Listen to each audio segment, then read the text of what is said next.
how the book kind of came about, what were the triggers to kind of write this book, and if you can also contextualize it to some of your earlier works, because I think you've also touched upon feminism and mental health in your previous books. And so if you can also maybe touch upon how you view AI in the context of feminism, mental health, and when it comes to feminism, also the whole issue of bias, if you could throw some light on that. So I think the inspiration came from certain news reports which came out in 2023 and 2024. One of them was this protest by WGA, Writers Guild of America in US, and they were basically Hollywood scriptwriters who were protesting against excessive AI use and how AI should be regulated so that their livelihood is not at stake. And so that was one of the news reports that kind of triggered a chain of thoughts in me. And second one was there were news reports of certain media outlets like BuzzFeed, Business Insider, CNET, who were they were not explicitly saying that we are doing this layoff of staff writers due to AI, but there was enough, kind of evidence and inference that a lot of staff writers were sacked because AI was replacing them. So the question of livelihood bothered me, that creative professionals, where do they go, like in terms of employment, in terms of livelihood, that kind of triggered the inspiration behind this book. And as far as contextualizing it within my past literary works is concerned, most of my fictional works have been semi-autobiographical. I don't say it that they are semi-autobiographical. I present it as fictional characters and I say it's all imaginary, but it's often like inspired from my lived experiences. So that kind of made me question that, AI, can it ever have a lived experience? For example, in the book The Ocean Is Her Title, there is frame narrative, there is epistolary technique, where I was kind of exploring different narrative techniques like stream of consciousness, free indirect style. Those of you who are familiar with Jane Austen's writing or Virginia Woolf's writing. So what my argument was that every writer has a unique voice, a unique literary legacy that we can trace back to that particular author. So I'm also talking about, let's say, for example, you talked about feminism, right? So I was doing this thought experiment, which I have elaborated on in the book, is rewriting fairy tales from a feminist perspective.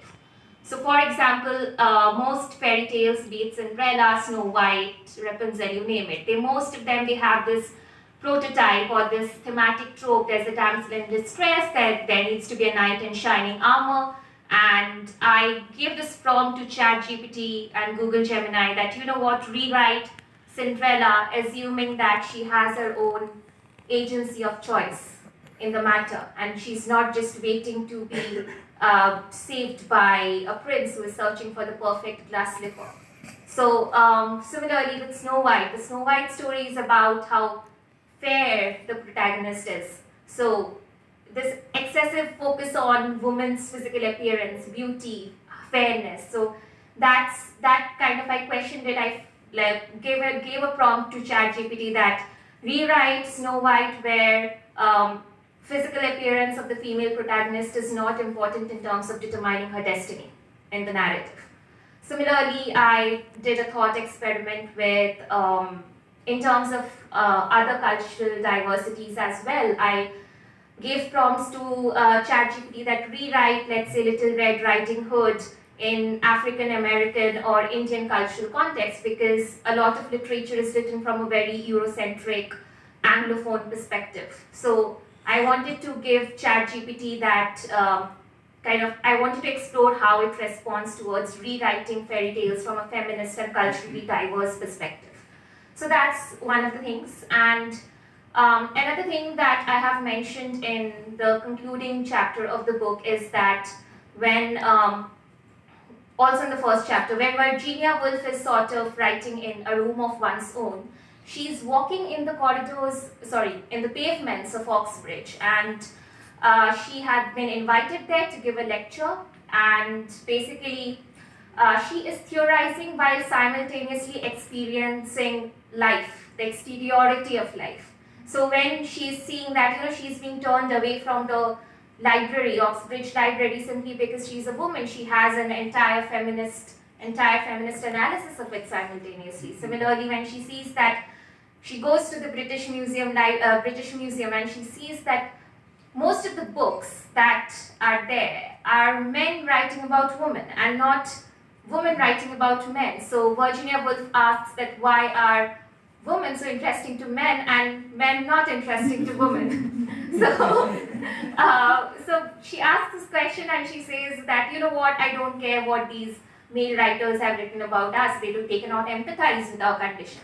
So I think like that uniqueness is, I think, solely human as of now, where in real time we can experience life, analyze it then and there, and theorize on it. Can AI do that moment by moment in real time? So that's my question. And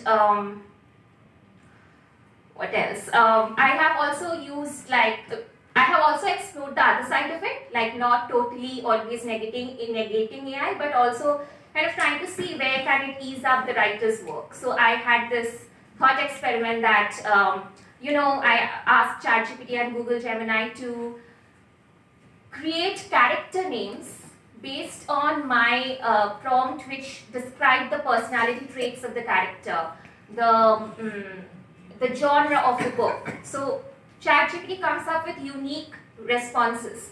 So when we think about, let's say, J.K. Rowling, when she was choosing character names like Hermione Granger, Harry Potter, Ron Weasley, like we remember those names, like they are so memorable. They are not just like any other XYZ name. When we think about Hermione Granger, it automatically triggers it as like a metaphor for any, like, earlier we used to say nerd, geek, but I think Hermione Granger kind of gave it a more respectable, put it in a more respectable fashion when there's an intelligent, studious woman. So, so basically, like, coming up with character names is something that authors did have a lot of intentionality in. So when Charles Dickens was writing Hard Times, he wrote certain character names such as Thomas Gradgrind. Now, to give you context, Thomas Gradgrind is basically a father and teacher who is very strict. He just cares about facts. Hard Times begins with this line: facts, facts, facts. I don't want to hear anything other than facts in this classroom. So that's how Hard Times kind of begins. So grind is kind of symbolizing that this father was pushing his children to the grindstone. So kind of enforcing that strict discipline onto the children. So grind was a deliberate use of word. It was not just naming the character anyhow.